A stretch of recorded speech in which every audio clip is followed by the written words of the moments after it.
আজ তো রথ, সেই উপলক্ষে একটু জিভে গজা করলাম। এই ময়দা নিয়েছি, তাতে কালো জিরে, বেকিং সোডা, লবণ আর একটু তেল দিয়ে মাখিয়ে নিলাম। মাখিয়ে নিয়ে তারপরে একটু গরম জল দিয়ে ময়দাটাকে একটা ডো তৈরি করে নিয়েছি। এই দেখুন কত সুন্দর নরম হয়েছে। তারপর একদিকে চিনির সিরাপ করতে বসিয়ে দিলাম, একটু এলাচ থেতো করে দিয়েছিলাম। এবার ময়দাগুলো লেচি কেটে নিয়েছি, নিয়ে এই বেলুন চাটু নিয়ে বসে গেছি। এদিকে চিনির সিরাপও প্রায় রেডি।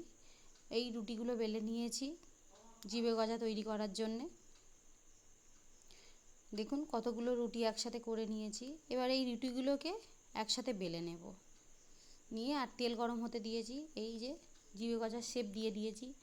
এটা আপনি রুটিগুলোকে বেলে গোল করে রোলের মতো করে নিয়েও কাটতে পারেন ছুরি দিয়ে। তবে অবশ্য ওটা একটু কাটলে ছোট ছোট হয় বলে আমি একটু অন্য রকম স্টাইলে করেছি। ওরকম তো সবসময় করে খাওয়া হয়, একটু অন্য রকম স্টাইলেই হোক না। দেখুন আমার জিভে গজাও রেডি। মেলাতে না গিয়েও এত সুন্দর জিভে গজা খাওয়া যায়। দেখুন আপনিও বাড়িতে ট্রাই করে খেতে পারেন, আপনারা সবাই, ভালো লাগবে। কত সুন্দর দেখুন হয়েছে। এবার কিছুটা ময়দা আমি রেখেছিলাম নিমকি ভাজবো বলে, দেখুন সেই ময়দাটুকু একটা রুটি বেলে নিমকি ভেজেও নিয়েছি। তাহলে মেলার খাবার তো বাড়িতেই খাওয়া হয়ে গেল, তাই বলুন না?